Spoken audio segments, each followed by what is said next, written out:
Welcome to Learn Law Better. Today I'm going to discuss the law school waitlist for those of you that are applying to law school. Stay to the end and learn the do's and don'ts if you find yourself on the waitlist.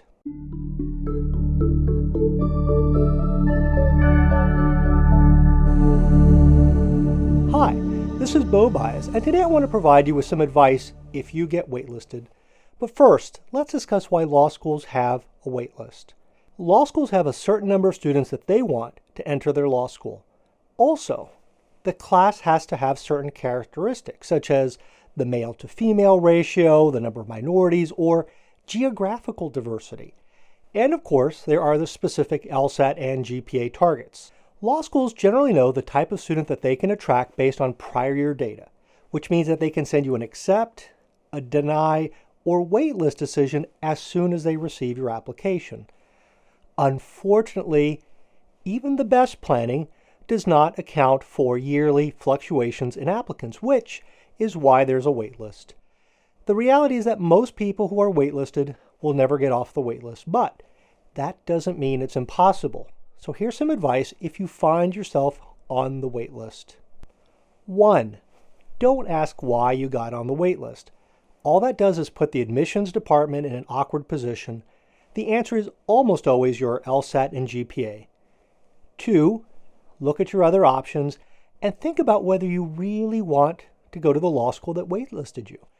Law schools call people on the waitlist during orientation in mid-August. That happened to someone I knew at Georgetown.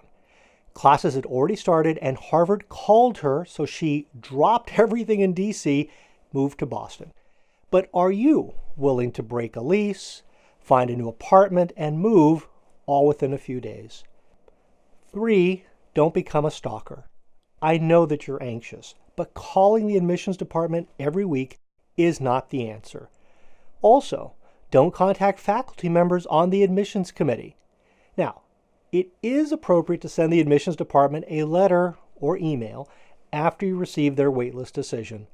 But make sure to keep the letter professional, thank them for the opportunity to possibly join the entering class, and tell them why you would be a great fit for their program. If you become a stalker, you will be viewed as a potential problem student and will never get off the waitlist. 4, don't ask for an interview. Some students believe that if they can just plead their case in person, that will make a difference. It really doesn't. Again, the waitlist is there as a tool for the admissions department to fill the class, not to identify some great candidates that they made a mistake by not admitting initially. If you find yourself on a waitlist, I wish you well. Keep in mind that going to your second choice law school, it's not the end of the world. I was waitlisted by my top choice, but was very happy going to my second choice. At the time, I was devastated.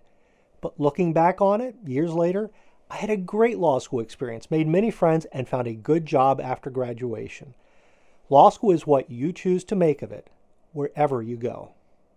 If you have any additional questions about the waitlist, please leave a comment below, and don't forget to hit the share button. Thank you. We have many other episodes, so feel free to explore.